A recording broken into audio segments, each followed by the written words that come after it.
भगवतो अरहतो सम्मा सम्बुद्धस्स हन्दादनि भिक्खवे अमन्तयामि भो भयदम्म संकराय पमादीन सम्पदेत सब्बे संकारयनिच्छति यादपय्या पश्यति आतानि विन्दन्ति दुःखे समग्रो विशुद्धिया एतेन सस्सवज्झेन होतु ते जयमङ्गलं ते।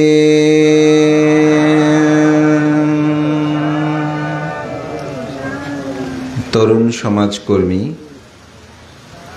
প্রয়াত শ্যামল সিংহের প্রয়াণকে উপলক্ষ করে তার পারলৌকিক সদ্গতি কামনায় আয়োজিত আজকের এই মহতি পুণ্যময় অষ্টপুরস্কার সংবদান অনুষ্ঠানের পরমারাধ্য মাননীয় সংঘ প্রধান সভাপতি বাংলাদেশ সংঘরাজ ভিক্ষু মহাসভার ভারপ্রাপ্ত সভাপতি আমার পরম কল্যাণী মিত্র পরম শ্রদ্ধেয় সদ্ধর্মবাদী বদন্ত প্রিয়ানন্দ মহাতেরো মহোদয়, অনুষ্ঠানে উপস্থিত আছেন আজকের ওই মহতি পূর্ণানুষ্ঠানের প্রধান অতিথি সংঘরাজ ভিক্ষু মহামণ্ডলীর সুযোগ্য সভাপতি, বহু প্রতিষ্ঠানের প্রতিষ্ঠাতা অনাথনাথ পরম শ্রদ্ধেয় কর্মজ্যোতি ভদন্ত জিনালঙ্কার মহাতেরো মহোদয়, অনুষ্ঠানে উপস্থিত বাংলাদেশ সংঘরাজ ভিক্ষু মহাসভার সুযোগ্য অর্থ সচিব পরম শ্রদ্ধেয় ধর্মপাল মহাতেরো মহোদয়, শ্রদ্ধেয় সাধনপ্রিয় মহাতেরো প্রমুখ মাননীয় মহান সংঘ, সংঘের প্রতি বিনম্র চিত্তে শ্রদ্ধা অর্ঘ্য বন্দনা নিবেদন করছি। প্রয়াত শ্যামল সিংহের পারলৌকিক উদ্যোগ। শ্যামল সিংহের সাথে আমার পরিচয়টা অনেকটা ধর্মময়। ইহজীবনে আত্মীয়তার সেতুবন্ধনে পরিচয় হওয়ার মতন সেরকম সুযোগ আমার হয়নি। বিশেষ করে আমার অত্যন্ত প্রিয় ভাজন শ্রদ্ধাবান উপাসক বাবু শিপন বড়ুয়ার পরম আত্মীয় হিসাবে আমি জানি। তবে শ্যামল সিংহ ভিক্ষু সংঘের একজন সেবক, যার একটি প্রমাণ এখানেই প্রতীয়মান হয়। এই অত্র অঞ্চল নয়, সমগ্র বঙ্গীয় বৌদ্ধ সমাজে সধর্ম প্রকাশে বিকাশে তার বাস্তবিকতাতে আপনি একদিন আসবেন, এই কথাটাই আমাকে বারবার হৃদয় ছুঁয়েছে। তাই আমি যে ফাংগুলি তাদের সাথে কথা বলেই অনেকটা পরিবর্তন করে আসতে হবে। হয়তো শ্যামল সিংহের প্রতি আমাদের হৃদয়ের যে ভালোবাসার টানটা এখন খুব বেশি অনুভব হচ্ছে এই জন্যই, যেহেতু তিনি মাত্র 39-40 বছর বয়সে তার মৃত্যু হয়েছে। যদি তিনি 80 বছর বয়স হতো, 100 বছর বয়স হতো, হয়তো আজকে যেরকমভাবে আমরা ব্যতীত হচ্ছি সেরকম হয়তো হতো না। কারণ তখন আমাদের মধ্যে এই সান্ত্বনা বোধটাই আসতো যে 80 বছর 100 বছর বয়স হলে তো স্বাভাবিক তার মৃত্যু হবেই। এই সত্যের অবগাহনে যখন আমাদের অন্তর্জগতের মধ্যে প্রজ্ঞার উন্মোচন ঘটত, তখন স্বাভাবিকভাবে আমরা এটিকে মেনে নিতাম, এটিকে বুঝিয়ে নিতাম নিজের অন্তর্জগতে। কিন্তু আজকে সেটা হয়তো সম্ভব হচ্ছে না। কিন্তু পৃথিবীর তো জাগতিক সত্য, আমাদেরকে এগুলো মেনে নিতে হয়। বিখ্যাত বুদ্ধ পণ্ডিত আজন শাহ তার একটি গ্রন্থ আছে, একটি বন্য বৃক্ষ বা গাছ। এই গ্রন্থে তিনি একটি খুব সুন্দর উদাহরণ দিয়েছেন।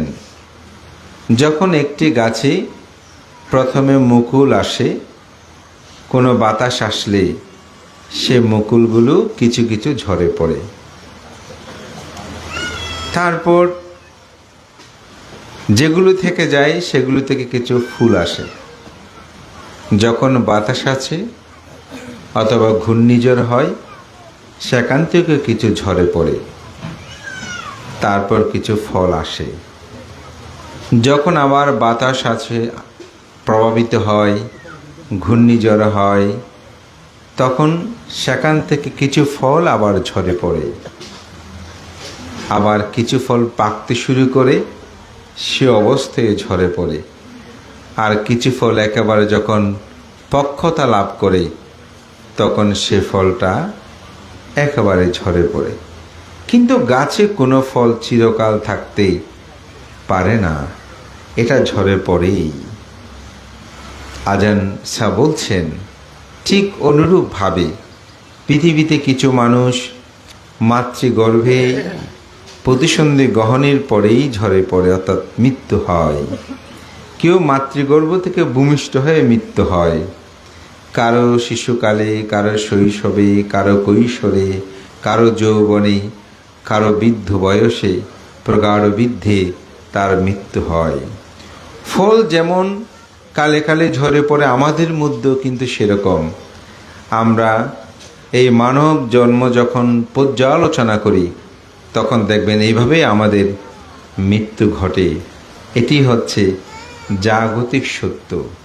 এই জাগতিক সত্যকে যখন আমরা নিজের অন্তর্জগতে ধারণ করতে পারি তখন দুঃখটা কিন্তু উপশম হয়। দুঃখ আর অন্তর্জগতের মধ্যে উৎপন্ন হয় না। কিন্তু এই সত্য কি এত সহজ? এটা অনুধাবন করা এটি এত সহজ নয়। কেন সহজ নয়? কারণ আমাদের জীবনের এত লোভ, দেহ, মোহ অন্ধে আমাদের চিত্ত জগৎটা আবৃত। তার প্রকৃত সত্যকে অনেক সময় দেখলেও সেটাকে আমরা সহজে অনুধাবন করতে পারি না। তাই মহাকারণিক তথাগত বুদ্ধ তিনি ৪৫ বছর ধর্ম প্রচারের পর ৮০ বছর বয়সে তিনি যখন মহাপরিনির্বাপিত হচ্ছিলেন তখন বুদ্ধ তার শেষ বাক্যটি তিনি ভাষণ করেছিলেন কি, যেটা আমি প্রথমেই শুরু করেছি, যে হান্দা দানি বিক্ষাবে আমন্তায়ামিব বায়া ধাম্মা সাংকারা আপ্পামা দেনা সম্পাদিতা। বুদ্ধ বলছেন, জগতে যাহা কিছু উৎপন্ন হয় সমগ্র কিছু ধ্বংস হয়ে যায়, তাই তোমরা অপ্রমত্তের সহিত তোমাদের স্বীয় কর্ম সম্পাদন করো। বুদ্ধ এই কথাটা বলেই তিনি আর কোনো বাক্য ভাষণ করে নাই। তিনি স্মৃতিমান হয়ে সে পরিনির্বাপিত হয়েছিলেন। তো বুদ্ধের এই কথাটা দিয়ে আসলে উপলব্ধি করা যায় যে আমাদের জীবনে যাহা কিছু উৎপন্ন হবে সব কিছু ক্ষয়শীল। তবে আমাদের কাছে তবুও প্রশ্ন জাগ্রত হয়, কেন মানুষ এরকম মৃত্যুবরণ করে? অল্প বয়সে কেন? কেউ প্রগাঢ় বার্ধক্যে কেন? এই মৃত্যুর এত বিচিত্রতা কেন?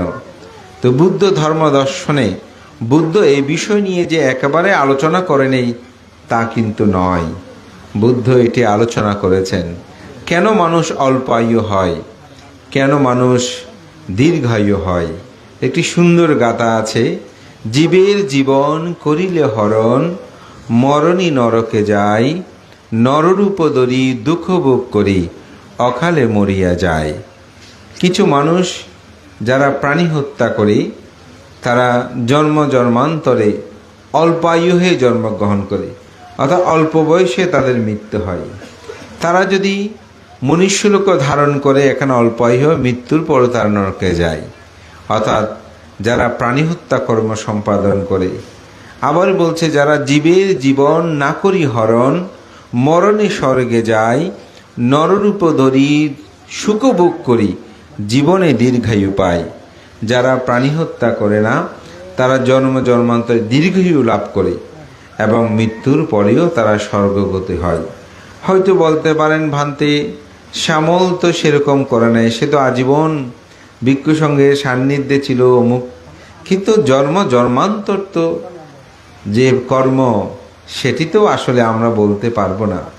আপনি জন্ম করেননি, কিন্তু জন্ম জন্মান্তরের বহু সংস্কার এটি তো আপনার মধ্যেই বিদ্যমান আছে, তার ফল তো আপনাকে প্রদান করবে। সেজন্যই আমরা যেন শীলময় জীবন যাপন করি। মহাকারণিক তথাগত বুদ্ধের একটি সুন্দর গল্প আছে যে যখন রাজা শুদ্ধোদন তিনি মৃত্যুশয্যায় শায়িত হয়, তখন এটি জানতে পেরেই মহাকারণিক তথাগত বুদ্ধ তিনি কপিলবস্তু নগরে গিয়েছিলেন। যখন সেখানে গিয়ে উপস্থিত হয়, তখন রাজা শুদ্ধোদন বললেন, হে পুত্র, আমি জানতাম তুমি আসবে। তুমি যখন গৃহত্যাগ করে চলে গিয়েছিলে, তখন আমাকে একদিন নিশীত রাত্রে এক দেবতা এসে আমাকে বলেছিল যে তোমার পুত্র মৃত্যুবরণ করেছে। আমি বলেছিলাম আমার পুত্র মৃত্যুবরণ করতে পারে না। সেদিন তার সাথে আমার তর্কযুদ্ধ হয়েছিল। আজকে সত্যি সত্যিই তুমি এসেছো। তখন মহাকারণিক তথাগত বুদ্ধ বললেন, হে পিথন, আপনি শুধু এই জন্মে নয়, অতীত জন্মেও আপনি আমার মৃত্যুর খবর শুনে আপনি কিন্তু বিশ্বাস করেন নাই। সেই জন্মটা হচ্ছে জাতকের মহাধর্মপাল জাতক, আপনারা পড়লে পাবেন। তো সেখানেই বলছে যে তিনি অতীত জন্মে এক রাজার পুত্র হয়ে তিনি জন্মগ্রহণ করেন। তাকে ধর্মশিক্ষা, তাকে বিদ্যাশিক্ষা প্রদান করার জন্য তক্ষশিলায় প্রেরণ করে এক গুরুর কাছে। সেখানে যাওয়ার পর দেখলো যে একটা 12 বছরের ছেলে মৃত্যুবরণ করেছে। তো তাকে যখন ভার করে সবাই নিয়ে যাচ্ছে, তো তিনি জিজ্ঞাসা করছেন ওনার কি হয়েছে। বজনে মৃত্যুবরণ করেছে, ওনাকে এখন শ্মশানে নিয়ে গিয়ে দাহ কার্য করা হবে। সে কোনো ক্রমে বিশ্বাস করে না, বলেছে না, এই বয়সে তো মৃত্যুবরণ করার কথা নয়, এই বয়সে কেন সে মৃত্যুবরণ করবে। তখন তার শিক্ষক অর্থাৎ পণ্ডিত বলছে, কি বলো, তোমাদের রাজ্যের মধ্যে কি এরকম মৃত্যু হয় না? বলেছে না, আমাদের রাজ্যের মধ্যে তো সবাই 100 বছরের উপরে গিয়ে মৃত্যুবরণ করে, 12 বছরেও তো আমি কাউকে মৃত্যুবরণ করতে দেখিনি।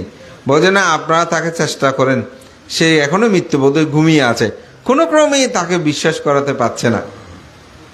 তখন সেই শিক্ষক অর্থাৎ পণ্ডিত মশাই তিনি বললেন যে আচ্ছা দেখা যাক আসলে কি। তো যেই 12 বছরের ছেলেটা মৃত্যুবরণ, তার দাহ কার্য সুসম্পন্ন করে তার হাড়গুলো তিনি একটি ব্যাগে করে নিয়ে তার ওই রাজার রাজ্যে চলে, অর্থাৎ পিতার পুত্রের যে পিতা যে রাজ্যের অধীশ্বর তার কাছে গেল। তার রাজ্যের মধ্যে গিয়ে রাজাকে যথাযথ সম্মান আদি প্রদর্শন করে বলছে, রাজন, আপনি একটু অভয় দিলে আপনাকে একটু দুঃসংবাদ আমি দিতে পারি। তো রাজা বলছে, কি দুঃসংবাদ? হাসতেছে, বলে যে আপনার ছেলে তো মৃত্যুবরণ করেছে। তখন বলে না, কি বলেন, আমার ছেলে কিভাবে কেন মৃত্যুবরণ করবে? তখন ব্যাগ থেকে তিনি হাড়গুলো বের করে দিলেন, অর্থাৎ দাহ কার্য করার পর যা অংশ থাকে সেগুলো দিলেন। রাজা হাসতে শুরু করলো। তখন আবার বলছে, কি আপনি আমার কথা বিশ্বাস করেন না? বলছে না না, আমি তো আপনার কথা বিশ্বাস করি না, আমার ছেলের বয়স তো মাত্র 12-15 বছর, আমার ছেলে কেন মৃত্যুবরণ করবে? তিনি অনেক অনুসন্ধান করে দেখলেন সে রাজ্যের মধ্যে কেউ 100 বছরের নিচে কেউ মৃত্যুবরণ করে না।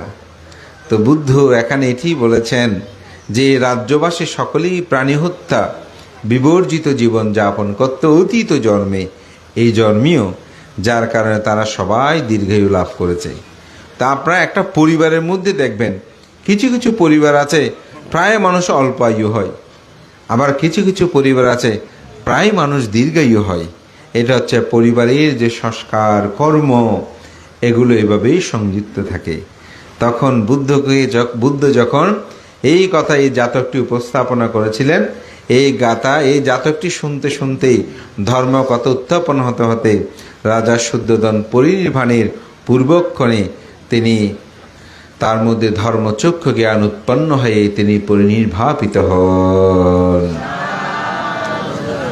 এটি ছিল পিতৃদেবকে মহাধর্মপাল জাতকের মাধ্যমে বিমুক্তির পথে বুদ্ধ নিয়ে গিয়েছিলেন বা শিক্ষা প্রদান করেছিলেন। এখানেই আমি মনে করি আমাদের কর্মবাদ এটি এমনভাবে সম্পর্কযুক্ত, এটিকে আমরা উপলব্ধি করতে পারি। তো বুদ্ধের ধর্মটা আসলে এমন একটি ধর্ম, এটি কর্মের সাথে সম্পৃক্ত। শ্যামল সিংহ কোনো আমাদের কারণে মৃত্যুবরণ করেছে তা নয়, আমাদের কারণে তিনি বেঁচে থাকবেন তা নয়, সমস্ত কর্মই কিন্তু তার উপরে নিয়ন্ত্রণ। সেদিন গত পরশুদিন মনে হয় আমি আর আমাদের রাহুল আমরা একটা ফাঙে গেলাম। তো ফাঙের মধ্যে একটা মেয়ে, সেই ক্লাস 9 কি 10 পড়ে। তো সে আমাদেরকে প্রশ্ন করছে, ভান্তে আমার মা বলছে যে আমার মায়ের মৃত্যু হলে নাকি আমাকে 2.5 দিন কান্না করতে হবে। কেন? কারণ আমি যদি 2.5 দিন কান্না না করি তাহলে আমার মা স্বর্গে যাবে না।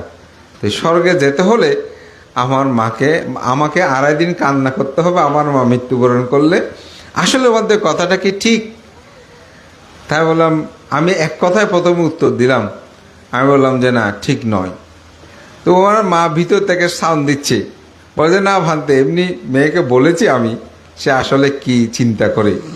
তা আমি বললাম, তুমি কি চিন্তা করো, এটা আমাকে বলতে হয়নি। সে বলতে শুরু করছে, ভান্তে বুদ্ধ ধর্ম তো কর্মবাদের ধর্ম, যে যেমন কর্ম করবে তেমন ফল ভোগ করবে। যদি ভালো কাজ করে তিনি ভালো জায়গায় যাবে, আমার কান্নার উপর কেন ভালো মন্দ নির্ভর করবে? হ্যাঁ, তুমি ঠিক বলেছ, প্রশ্ন তুমি করেছ, আমি শুধু না বলেছি। এরপরে আমি যে উত্তরটা তোমাকে দিতাম, তুমি সেই উত্তরটা নিজেই আমাকে বলে দিয়েছ যে কর্মের উপর আসলে সব কিছু নির্ভরশীল। তবে আমি বলবো, ইউ সবস্য শতাং জীবে দুঃশীল অসমাহিত একাহং জীবিতাং সেয় শিলবন্তং যাইনু।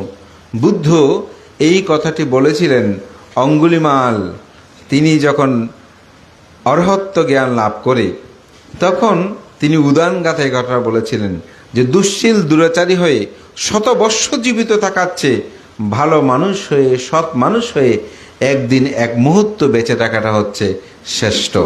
আপনি 80 বছর 100 বছর বাঁচলেন, কিন্তু আপনি কোনো সৎ কাজ করলেন না, খারাপ কাজ করলেন, মন্দ কাজ করলেন, তা আপনার 80 বছর বেঁচে থাকার সার্থকতা কোথায়?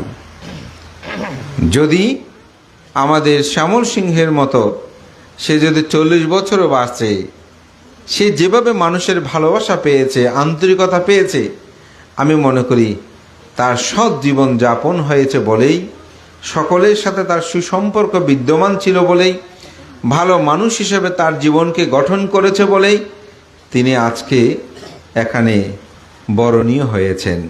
তাহলে তার এই জীবনটাকে শ্রেষ্ঠ নয়? আমি মনে করি এই জীবনটা লৌকিকভাবে অবশ্যই শ্রেষ্ঠ।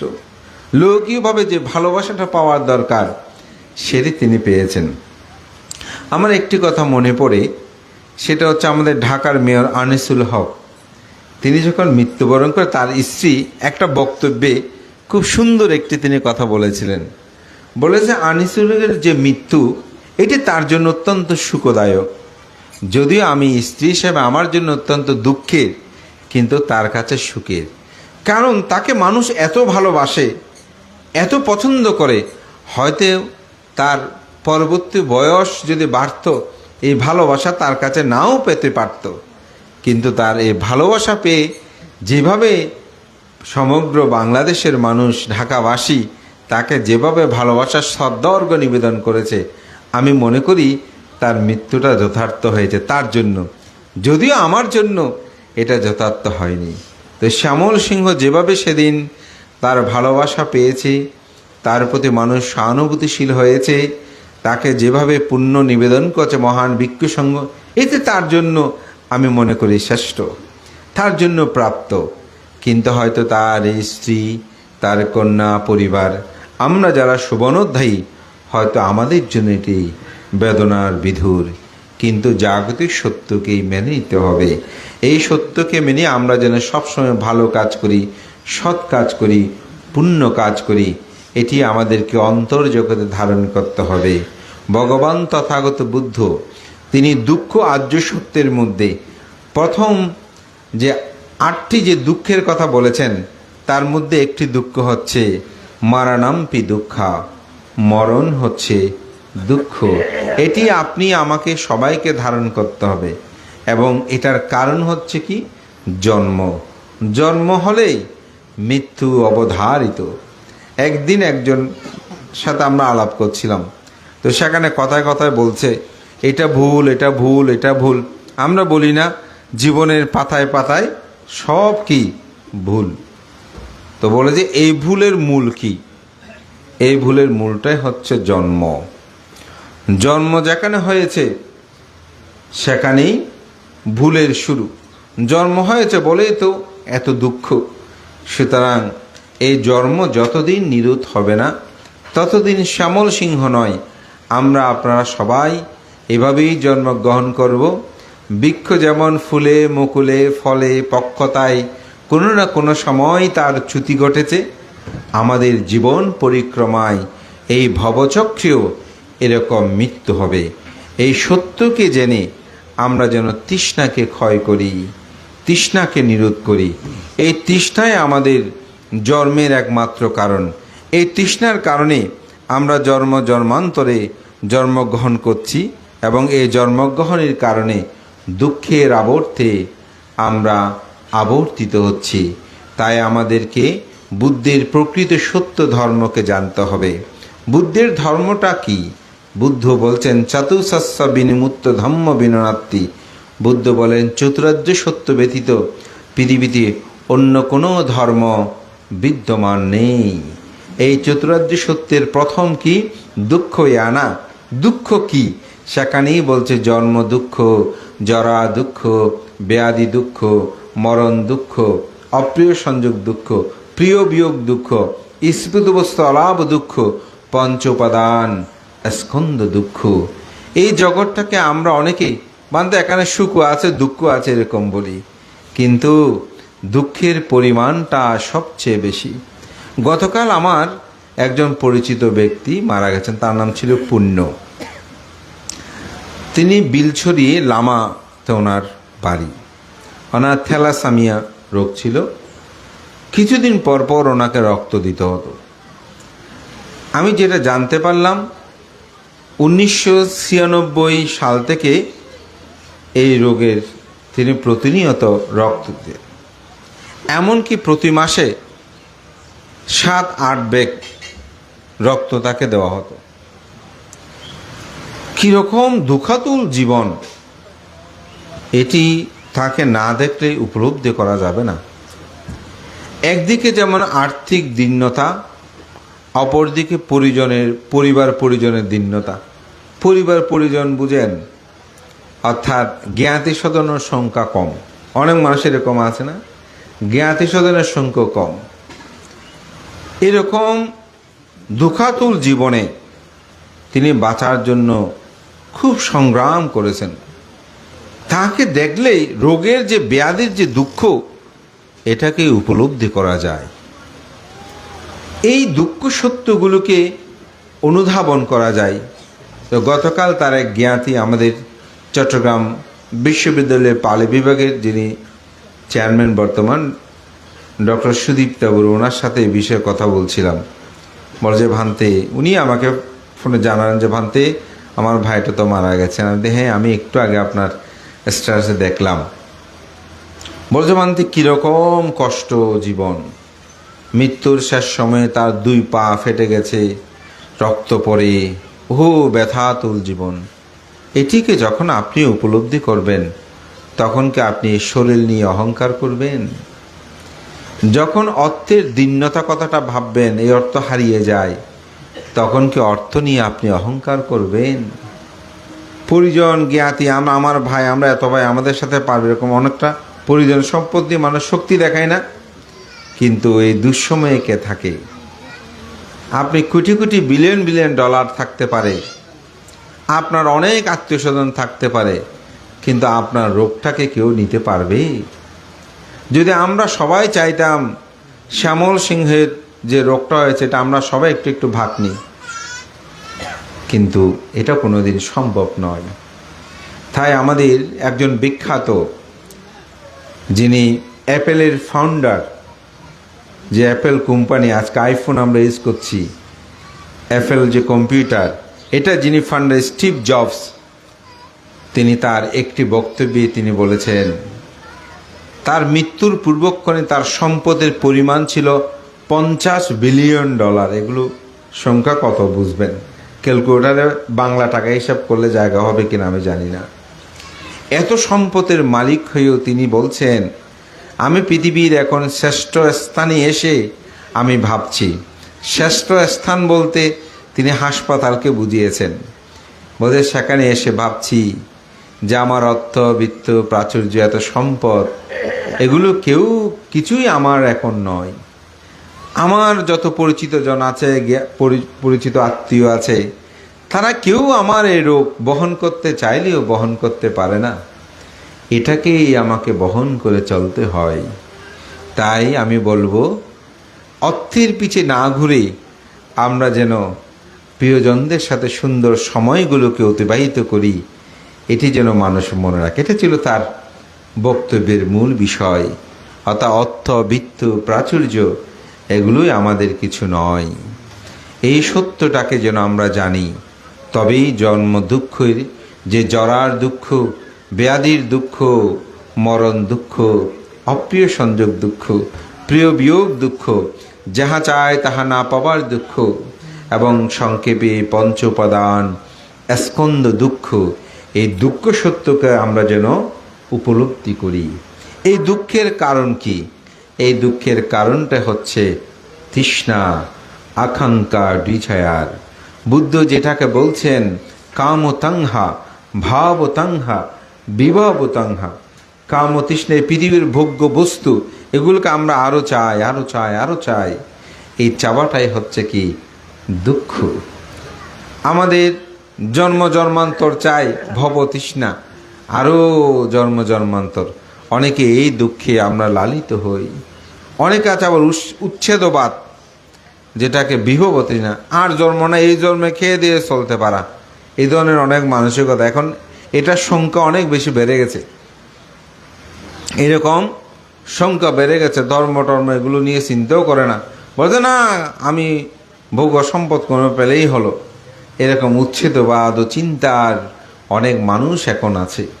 তো বুদ্ধ বলছেন এগুলোই হচ্ছে দুঃখের মূল কারণ। দুঃখ নিরুদ্ধ যদি আমার তৃষ্ণা নিরুদ্ধ হয়, আকাঙ্ক্ষা নিরুদ্ধ হয়, তাহলে আমার দুঃখ নিরুদ্ধ হবে। দুঃখ নিরোধের উপায়, এটাকে বলছে আর্যাষ্টাঙ্গিক মার্গ, যাকে সংক্ষেপে বলছে শীল, সমাধি, প্রজ্ঞা। তা আমরা শ্যামল সিংহের মৃত্যুকে দেখেই আমরা যেন সেই শীল, সমাধি, প্রজ্ঞাকে আচরণ করি, সেটাকে অবধারণ করি, এবং সেই পথেই যদি আমাদের গমন হয়, তবে এই জীবন স্তম্ভিত হবে, এই জীবন থেমে যাবে, অর্থাৎ দুঃখ নিরুদ্ধ হবে। দুঃখ নিরুদ্ধ হলে পুনর্জন্ম হবে না। পুনর্জন্ম যদি না হয়, আমরা দুঃখ থেকে চিরমুক্তি লাভ করতে পারব। আমরা যদি মনে করি যে শ্যামল সিংহের মৃত্যু হয়েছে আর দেখা হবে না, আসলে এটা লৌকিকভাবে সত্য। এজন্য মৃত্যুটাকে বলছে, একটা হচ্ছে সম্মতি মৃত্যু, আর একটা হচ্ছে সমুচ্ছেদ মৃত্যু। আমরা মাত্র সম্মতি দিয়েছি, কিন্তু তার আবার একটি জন্ম কিন্তু হবে। বুদ্ধ পরিভাষায় বলছে, যতক্ষণ তার তৃষ্ণা থাকবে ততক্ষণ জন্ম হবে। তৃষ্ণা নিরুদ্ধ হলে আর জন্ম নিরুদ্ধ হবে না। একদিন একটি ব্যানারে তথাগত বুদ্ধ পূর্ণিমা উপলক্ষে একটা ব্যানারে লিখেছেন যে বুদ্ধের বুদ্ধত্ব লাভ, সিদ্ধার্থের জন্ম, বুদ্ধত্ব লাভ এবং বুদ্ধের মৃত্যু, এই তিনটি নিয়েই বুদ্ধ পূর্ণিমা যথাযথ ধর্মীয় মর্যাদায় উদযাপিত হবে। তো এখন ব্যানারটা আমি দেখে বললাম, এখানে একটা শব্দ ঠিক হয়নি। বজবান্তে কি? হ্যাঁ, বুদ্ধের যে মৃত্যু কথাটা লিখেছেন, এটা বজবান্তে অন্য সম্প্রদায় যারা আছে তারা বুঝার জন্য আমি মৃত্যু কথাটা লিখেছি। আরে দেখুন, অন্য সম্প্রদায়কে আপনি পরিনির্বাণটা বুঝালে মনে হয় ভালো হবে। আপনি যখন পরিনির্বাণটা লিখবেন, অন্য সম্প্রদায় আপনাকে প্রশ্ন করবে যে এটা পরিনির্বাণটা কি। তখন আপনি মৃত্যু আর পরিনির্বাণের মধ্যে যে পার্থক্য আছে এটি তখন আপনি তাকে বুঝাতে পারবেন। আমাদের পূর্ব আচার্যগণ এটা জানতেন।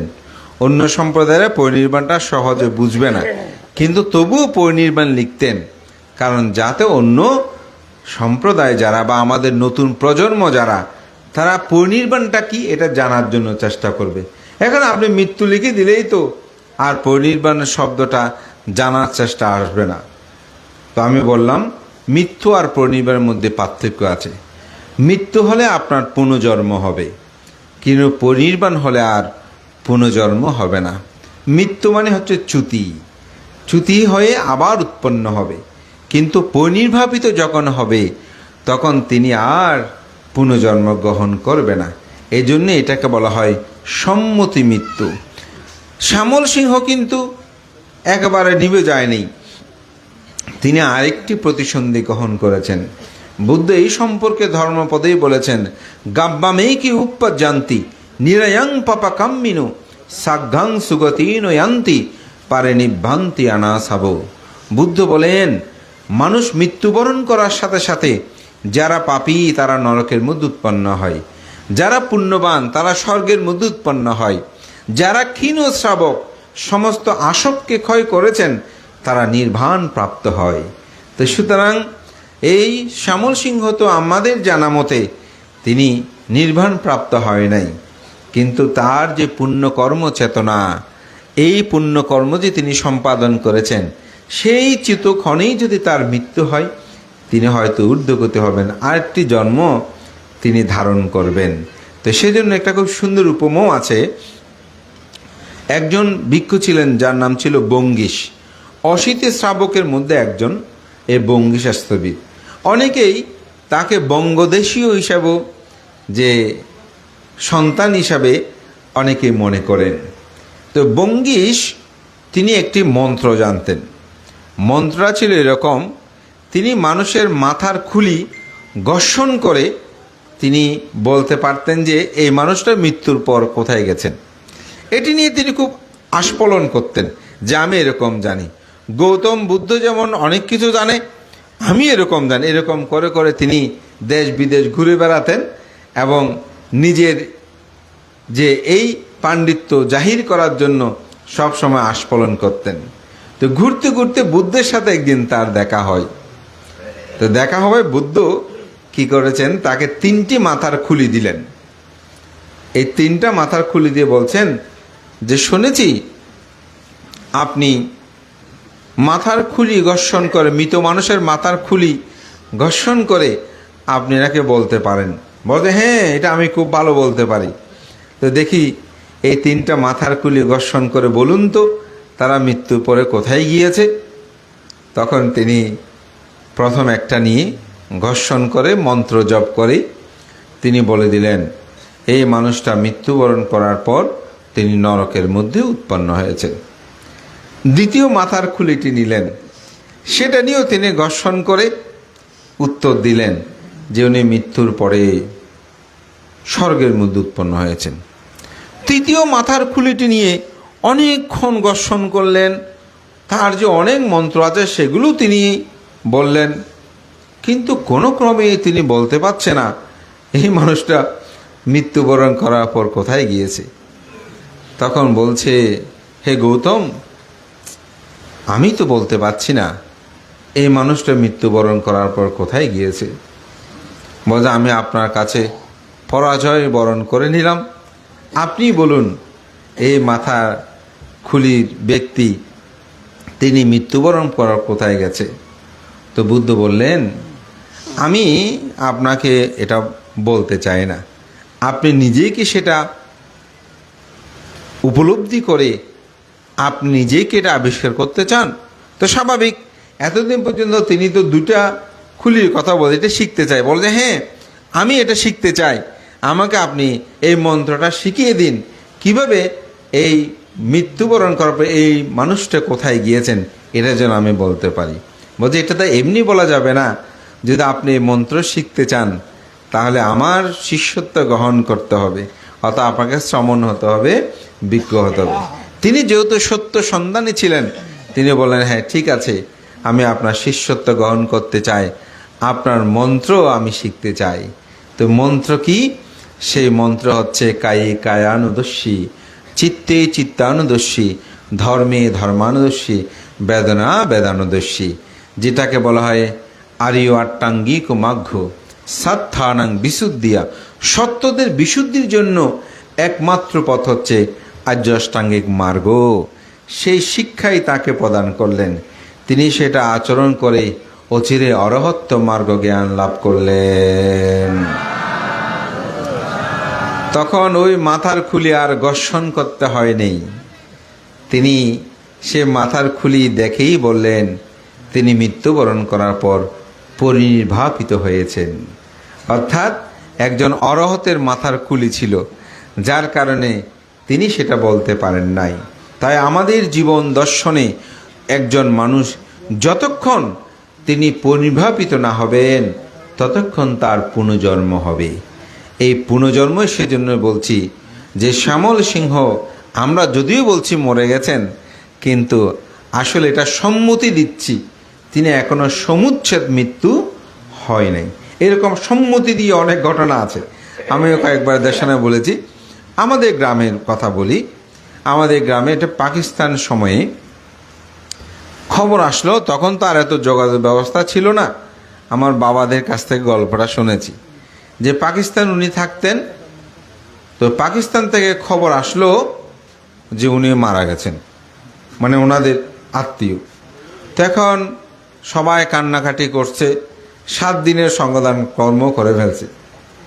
মাস 2 পরে দুপুরবেলায় দেখতেছে যে আমাদের যে গ্রাম আছে, গ্রামের দিয়ে একটা চিতা আছে, চিতার পর তখনকার সময়ে আমাদের ওদিকে প্রায় চিতাগুলো গ্রামের পশ্চিম পাশে থাকতো। এখন এখানে কীরকম জানেন, অর্থাৎ পশ্চিম দিকেই শ্মশানগুলো, চিতাগুলো স্থাপিত হতো। তো ওই দিক থেকে যে লোকটি মারা গিয়েছেন উনি ওই দিক থেকে আসতেছে। তো মানুষজন দুপুরে অনেকে, আর দুপুরবেলায় মানুষের কাজকর্ম করতেছে, ওনাকে দেখে সে পালিয়ে যাচ্ছে। হ্যাঁ, কেউ কোনো কথা বলছে না। দেখার সাথে উনি জিজ্ঞেস করতে কেমন আছেন, কেমন আছেন বলে মাথা তুলে দেখলেই সবাই পালাতে শুরু করে, কারণ উনি তো মারা গেছেন, ওনার 7 দিনে হয়ে গেছে। আরও পশ্চিম দিক থেকে শ্মশানের ওদিক থেকে আসতেছে, স্বাভাবিকভাবে মানুষ পালাতে শুরু করেছে। এখন উনি যখন ঘরে আসতেছে, ঘরের মানুষও দেখে সবাই অবাক, উনি নিজেও বুঝে উঠতে পারছে না সবাই আমাকে দেখে চোখ মুখ খাড়া করছে কেন। তো যাই হোক, পরবর্তীতে অনেকক্ষণ পরে সবাই সমবেত হলো এবং ঘরের মানুষ তার ঘর ছেড়ে পালাতে পারছে না, সবার সাথে সেখানে বিষয়টা অবগত হলো এই ব্যাপার। ওই লোকটি এখনও বেঁচে আছেন। ওনাকে দেখলে আমার বাবার এই গল্পের কথাটা আমার মনে পড়ে। তাহলে আমরা তার 7 দিনও করে ফেললাম। এটাকে বলা হয় সম্মতি মৃত্যু। আমরা সম্মতি দিয়েছি, ওই মানুষটা মারা গেছে। যদিও উনি পাকিস্তান থেকে ফিরে না আসতো, হয়তো ওখানে বিবাহ শাদী করে যদি ওখানে এতদিনে বেঁচে থাকতো, আমরা জানতাম তিনি মৃত্যুবরণ করেছেন। কিন্তু এটাই বুদ্ধ বলছেন, আমরা সম্মতি দিচ্ছি। হয়তো শ্যামল সিংহ তার দেহসহ চলে গেছে বলে এটা নিশ্চিত হচ্ছি, কিন্তু এটাও সম্মতি তিনি আরেকটি পুনর্জন্ম নিয়েছেন। তা আমরা যদি সেটাও ভাবি, তার জন্য কান্না হাউতাস করার কোনো কিছু নাই, কারণ তার আরেকটি স্থান তিনি হয়তো গঠন প্রতিসন্ধিক নিয়েছেন। আমাদের বিখ্যাত বুদ্ধ পণ্ডিত দালাই লামা, তার একটি উক্তি এত সুন্দর। তিনি বললেন, পৃথিবীটাকে সুন্দর রাখা দরকার, কারণ পৃথিবীতে আমি আবার জন্মগ্রহণ করব। এই পৃথিবীটাকে আমাদের সুন্দর রাখা দরকার, কারণ পৃথিবীতে আমি আবার জন্মগ্রহণ করব। ওনার এই কথাটাই এই জন্যই বলছি, আমাদের আবার জন্ম হবেই, হচ্ছে, এটাই জাগতিক সত্য। তবে এই জন্মকে নিরোধ করা হচ্ছে বৌদ্ধ ধর্ম দর্শনের মূল উপাদেয় বিষয়। আমরা সেটাকেই নিরোধ করার জন্য আমাদের প্রজ্ঞা জ্ঞান উৎপন্ন করতে হবে। তার জন্য আমি যে গাথাটা, সব্বে সংকারা অনিচ্ছাতি ইয়াদা পাইয়া পাশ্চাতি, বুদ্ধ বলছেন জগতে যত কিছু উৎপন্ন হয় সমস্ত কিছুই হচ্ছে অনিত্য। যাহা অনিত্য তাহা দুঃখ, তাহা অনাত্মা। অর্থাৎ এই জগৎটা এরকম। বুদ্ধ আনন্দের সাথে একদিন কথোপকথনে সেই গভীর তত্ত্ব কথাটা বুদ্ধ উপস্থাপনা করেছিলেন। আনন্দ, এই রূপ কি অনিত্য নাকি নিত্য? আনন্দ চুপ করেই রইলেন। বুদ্ধ আবার বলছেন, আনন্দ, এই রূপ কি? রূপ মানে কি? দেহ, বস্তু, যাহা কিছু আছে জগতে, এটা কি নিত্য না অনিত্য? তথাগত বুদ্ধ, এটি অনিত্য। তাহলে রূপ অনিত্য না? তো বুদ্ধ বলতে, যাহা অনিত্য তাহা কি? তাহা দুঃখ। যেমন আমার এই দেহটা যখন বয়বৃদ্ধ হয়ে যাচ্ছে, পরিবর্তন, আমি দুঃখ পাচ্ছি না? তাহলে আমার রূপটা অনিত্য বলে কি আমি দুঃখ পাচ্ছি। তাহলে যে রূপ অনিত্য তাহা দুঃখ। তো যাহা দুঃখ সেটা হচ্ছে কি? অনাত্মা, অর্থাৎ আমার নয়। আমি তো দুঃখ চাই না, দুঃখটা আমি চাই না তো। এটাই অনিত্য, যাহা তাহাই দুঃখ। যাহা দুঃখ তাহা অনাত্মা, এটা আমার নয়। এই শ্যামল সিংহ ঠিক অনুরূপ, তিনি আমার নয়। তার স্ত্রী যদি মনে করে শ্যামল সিংহ আমার স্বামী ছিল, ঠিক সম্মতি সত্য, কিন্তু আসলে সে আপনার নয়। তার মা যদি মনে করে শ্যামল সিংহ আমার পুত্র, লোকীয় সত্য, কিন্তু সে আমার নয়। আমি যদি মনে করি শ্যামল সিংহ আমার একজন ভক্ত, আমার অনুরাগী উপাসক, আমাকে তিনি খুব শ্রদ্ধা করতেন, আসলে সে আমার নয়। যদি আমার হতো, আপনারা সবাই এত চেষ্টা করেছেন, আর্থিক, কায়িক, বাচনিক, মানসিক, সবাই অনেক পরিশ্রম করেছেন না তাকে রক্ষা করার জন্য?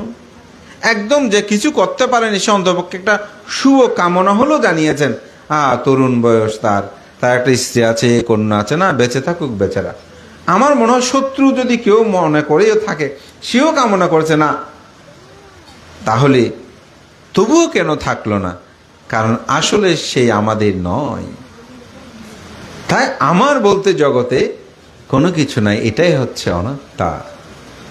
এই সত্যকে আমাদের অন্তরে জাগ্রত করতে হবে। যখন জাগ্রত হবে, তখন আপনার মধ্যে আর কোনো কান্না, হাহুতাশ, এগুলো কোনো কিছুই আপনার মধ্যে উৎপন্ন হবে না। আমাদের এই সত্যকে ধারণ করতে হবে। জীবনের প্রতিটি ক্ষেত্রে আমরা যেন অনিত্য, দুঃখ, অনাত্মা, এই চিন্তা চেতনাটা আমাদের মধ্যে বিদ্যমান থাকে। আজকের বিশ্বে আমাদের অনেক মানুষ, আমি কালকে একটা শুনলাম, একজন ডাক্তার, তিনি আত্মহত্যা করার জন্য চেষ্টা করেছেন, লাইফ সাপোর্টে আছেন এখনো। এত উচ্চশিক্ষায় শিক্ষিত ডাক্তারি, মানে খুব মেধাবিত, কিন্তু কেন? কারণ তিনি যদি ধর্ম জ্ঞান, সে অনিত্য, দুঃখ, অনাত্মা জ্ঞান তার মধ্যে থাকতো, তিনি কোনোদিন এই আত্মহত্যা করতে পারত না। মানতে কি দুঃখ, কি সত্য এটা? আপনি বলেন, সুখ সেটাও অনিত্য, দুঃখ সেটাও অনিত্য। শ্যামলবাবুর জন্য আমরা যেভাবে এখন উদাস করছি, বলুন তো, আর 5 মাস পরে, 6 মাস পরে, 1 বছর পরে, 10 বছর পরে আবার এরকম কষ্ট উৎপন্ন হবে কিনা? কেন হবে না? ভুলে যাবেন না, ভুলে যাবেন না। আপনার মধ্যে প্রজ্ঞা উৎপন্ন হবে যে মানুষ তো মরণশীল। ও জ্ঞানটা যখনই উৎপন্ন হবে, তখন দুঃখটা উপনোদন হবে। জ্ঞান উৎপন্ন হচ্ছে যে আস্তে আস্তে আমরা অনেকে বলে ভুলে যাই, আসলে ভুলে যায় যে না, জ্ঞানটা যখন আস্তে আস্তে উৎপন্ন হয়, তখন বুঝতে পারে সে আমার নয়। তা আমার নয়টাকে তো আমি ভুলে যাবই, যেটা আমার নয় সেটাকে আমি ভুলে যাব না? যাব তো। এটাই হচ্ছে জাগতিক সত্য। তাই আমাদের অন্তর জগতের মধ্যে যেন এটা উৎপন্ন করে। দুঃখ উৎপন্ন হয়েছে সেটাও চলে যাবে, সুখ উৎপন্ন হয়েছে সেটাও চলে যাবে। সুখটা থাকে? সেটাও থাকে না তো। আপনাকে এখন 100 কোটি টাকা দিয়েছে, আপনি খুশি হলেন। টাকাটা নিয়ে যখন আপনি বাড়িতে যাবেন, চিন্তায় পড়বেন, এই টাকা দিয়ে আমি কি করব, কি করব, কি করব। তাহলে সুখ হবে? আমি একদিন নিজেই রাত্রেবেলায় হঠাৎ ভাবলাম, আমি যদি 100 কোটি টাকা পাই আমি কি করব। এটা একদম আমার নিজের আত্ম উপলব্ধির কথা বলছি। তো আমি 100 কোটি টাকা দিয়ে অনেক কিছু ভাবতেছি। একবার বলছি টাকাগুলো এভাবে রেখে দেবো, একটা সুন্দর বিহার করব, একটা অমুক করব, হ্যাঁ, এরকম করে আমি শুধু ভাবতেছি। তারপর এখানে একটা বিহার করব, ওখানে একটা বিহার করব। না, এটা করা যাবে না, সব টাকা শেষ হয়ে যাবে। টাকাগুলো একটু ব্যাংকে রেখে দেবো, ওখান থেকে যেগুলো ইন্টারেস্ট আসবে, এরকম ইন্টারেস্ট কত আসবে কেমন, এরকম করে অনেক ধরনের হিসেব করতেছি। করতে করতে প্রায় রাতের 1টা 2টা হয়ে গেছে। আমার মাথাটাও আউলঝল হলো। তারপর আমি একটু ঘড়ি দেখে দেখতেছি তখন প্রায় 2টার কাছাকাছি। আরে 100 কোটি টাকা আমার নাই, কিন্তু আমি 100 কোটি টাকা নিয়ে পরিকল্পনা করতে করতে আমার মাথাটাও অস্থির হয়ে গেল। আমার এতক্ষণ পর্যন্ত ঘুম হলো না। টাকাটা কীরকম। তখন হঠাৎ আমি নিজেই, টাকা তো আমি পাইনি, ফেলে কি করব সেটা ভাবতেই আমি অস্থির হয়ে গেলাম। আসলে এই অর্থ বিত্ত এগুলো কীভাবে মানুষকে নির্ঘুম করে এটা আমি বুঝলাম।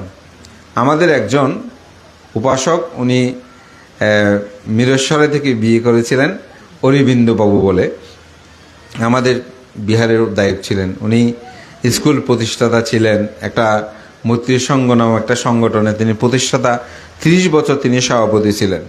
তো অরবিন্দবাবু একদিন আমাকে বলতেছে, বানতে, উনি টিকা গ্রুপের বানতে ম্যানেজার ছিলেন। তো একদিন টিকা গ্রুপের মালিক নিয়ে ওনাকে বলতেছে, অরবিন্দবাবু, আমার আগে 3-4টা ফ্যাক্টরি ছিল যে রাতে ভালো ঘুম হতো, এখন 10টা ফ্যাক্টরি, আমি রাতে ঘুমোতে পারি না। অর্থাৎ এই অর্থবিত্ত প্রাচুর্যের এগুলো চিন্তা নির্ঘুম জীবন অতিবাহিত করতে হয়। অর্থাৎ এই বিত্ত, আমার এই কথাটা মনে পড়ল, অর্থ কীভাবে মানুষকে নির্ঘুম করে, এটাই আসলে উপলব্ধি। অর্থাৎ ধন সম্পদ অট্টালিকা এগুলো সবই অনিত্যময়, এগুলো কোনো কিছু আপনার জীবনে প্রশান্তি দিতে পারে। এই মানসিক প্রশান্তি আপনাকে প্রকৃত প্রশান্তি দিতে পারে। তো বুদ্ধ সেজন্যই তিনি রাজপ্রাসাদ, অর্থবিত্ত, প্রাচুর্য সব পরিত্যাগ করে তিনি মনের শান্তির জন্য দীর্ঘ 6 বছরের কঠোর সাধনা করেছেন। 4 অসংখ্য লক্ষাধিক কল্প পারমের সম্বল পূরণ করে তিনি বুদ্ধ হয়ে জগতে প্রকৃত শান্তি, সে নির্বাণ সত্যকে আবিষ্কার করেছেন। তাই আমি বলবো, অর্থ, প্রাচুর্য, ধনসম্পদ এগুলো সব অনিত্য ভাববেন। সুখও অনিত্য, দুঃখটাও অনিত্য। এটা যখন ভাববেন তখন আপনার কোনো দুঃখ আসলে আপনি কোনো কারণেই আত্মহত্যা করবেন না। আজকে আমাদের সমাজে এটা একটা বিশাল ব্যাধি হয়ে দাঁড়িয়েছে। পরীক্ষা খারাপ করলেই আত্মহত্যা করছে, অর্থহানি হলে আত্মহত্যা করছে মানুষ, স্বামী স্ত্রীর ঝগড়া বিভেদ হলে সেখানে আত্মহত্যা করছে। কেউ বলতে সব হারিয়ে গেছে, আমি আর বেঁচে থেকে লাভ কি। না, আপনার জীবনটাই আপনার। এই দুর্লভ মানব জন্ম আপনি লাভ করেছেন, তাই প্রতিনিয়ত পুণ্যকর্ম, সৎকর্ম, ভালো কর্মগুলো যেন সম্পাদন করেন। তাই শ্যামলবাবু থেকে আমাদের কিছু শিক্ষা নেওয়া আছে। সেটা হচ্ছে, বয়োবৃদ্ধ হলে পুণ্য করব সেটা নয়। আমরা জন্মগ্রহণের পর থেকেই যখনই বুদ্ধিবৃত্তি আমাদের মধ্যে উৎপন্ন হয়েছে, পাপ কি পুণ্যকে সেটাকে উপলব্ধি করতে পেরেছি, তখন থেকেই যেন আমরা পুণ্যকর্মটাকে সম্পাদন করি, আমাদের জীবনটাকে অতিবাহিত করি। মহান সঙ্গের প্রতি বন্দনা জানাই। আপনাদের সকলের প্রতি আমি কৃতজ্ঞতা জানাই। সন্তান রয়েছে, তাদের প্রতি আপনাদের সুন্দর শুভ দৃষ্টি যেন থাকে, তাকে যেন আপনারা সর্বদা সহযোগিতা করেন, বুদ্ধি পরামর্শ দেন। তার শ্যামল সিংহ চলে গেলেও আমি মনে করি তার ইচ্ছা কিন্তু আমাদের দরকার। আমরা যদি মনে করি শুধু বিহারে দান করলাম, ভিক্ষুর সঙ্গে দান করলাম, দান হয়, আসলে তা নয়। সেটা দান হয় উন্নত ক্ষেত্রে, কিন্তু আত্মীয় স্বজন, ভ্রাতা, বৃন্দ, জ্ঞাতি তাদের প্রতিও পাশে দাঁড়ানো দরকার। তাই শ্যামল সিংহের প্রতি যেভাবে যারা দাঁড়িয়েছেন, আমি সেই জ্ঞাতি স্বজনকে আশীর্বাদ জানাই, কৃতজ্ঞতা জানাই। আপনারা যথার্থ কর্ম সম্পাদন করেছেন। আমার কথায় দীর্ঘই করছি না। এখানে মহান জন্মান্তর যতদিন তিনি নির্বাণ সাক্ষাৎ না করে ততদিন যেন তিনি উৎপন্ন হয়ে দীর্ঘায়ু লাভ করে তার দুর্লভ মানব জীবনকে সার্থক করতে পারে, এই কামনায় পুণ্যদান করছি। আপনার সাধুবাদ দিয়ে তা অনুমোদন করুন। সাধু